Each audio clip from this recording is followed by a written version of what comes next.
Meenakshi Academy of Higher Education and Research. Admissions open. Apply online. சென்னையில் பாமக மாவட்ட செயலாளர் கூட்டத்தை அந்த கட்சியின் தலைவர் அன்புமணி ராமதாஸ் நடத்தி வரும் நிலையில் இன்னொரு பக்கம் தைலாபுரம் தோட்டத்தில் பாமக நிறுவனர் ராமதாஸ் பாமகவின் பொருளாளர் திலகபாமாவை பதவியிலிருந்து நீக்கி உத்தரவிட்டுள்ளார்.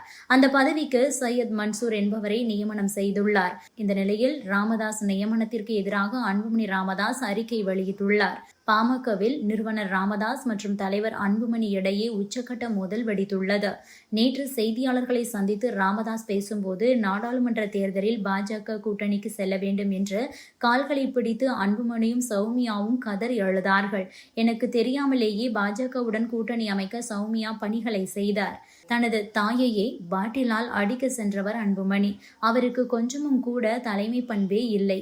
நான் செய்த சத்தியத்தையும் மீறி அன்புமணியை 35 வயதில் மத்திய அமைச்சராக்கியதே தவறு. சீனியர்கள் நிர்வாகிகளுக்கு அன்புமணி ராமதாஸ் கொஞ்சமும் கூட மதிப்பு கொடுப்பதில்லை என்ற குற்றச்சாட்டுக்களை முன்வைத்தார்.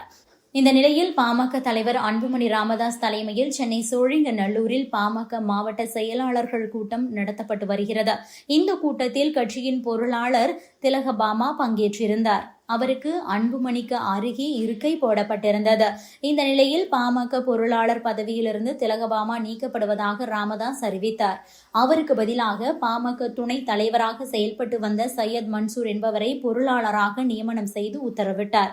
இது பற்றி சையத் மன்சூர் என்ன சொல்லியிருக்கிறார் என்றால், ஒவ்வொரு 3 ஆண்டுகளுக்கும் ஒருமுறை கட்சியின் பதவிகள் மாற்றி அமைக்கப்படும். அந்த விதிகளின் அடிப்படையில் தான் எனக்கு பொறுப்பு அளிக்கப்பட்டுள்ளது. பாமக பதவி நியமனங்கள் ராமதாஸால் மட்டுமே செய்யப்பட்டு வருகிறது என தெரிவித்துள்ளார். இந்த நிலையில்தான் ராமதாஸின் நியமனத்திற்கு எதிராக அன்புமணி அறிக்கையை வெளியிட்டிருக்கிறார். அதில் பாட்டாளி மக்கள் கட்சியின் பொருளாளராக பொதுக்குழுவால் முறைப்படி தேர்ந்தெடுக்கப்பட்ட திலகபாமா அந்த பொறுப்பில் தொடர்வார் என அறிவிக்கப்படுகிறது. பாமகவின் அனைத்து நிலை நிர்வாகிகளும் அவருக்கு தொடர்ந்து முழு ஒத்துழைப்பையும் அளிக்கும்படி கேட்டுக்கொள்ளப்படுகிறார்கள் என தெரிவிக்கப்பட்டிருக்கிறது. இதனால் ராமதாஸ் மற்றும் அன்புமணி இடையிலான மோதல் அடுத்த கட்டத்திற்கு சென்றுள்ளதாக பார்க்கப்படுகிறது. அது மட்டுமில்லாமல் தந்தை மற்றும் மகன் இடையிலான மோதல் காரணமாக பாமக கட்சி தொண்டர்கள் மற்றும் நிர்வாகிகள் தவித்துக் கொண்டிருக்கிறார்கள். இந்த விவகாரம் தொடர்பாக விரைவில் அன்புமணி ராமதாஸ் செய்தியாளர்களை சந்திக்க உள்ளதும் குறிப்பிடத்தக்கது. Subscribe to One India and never miss an update.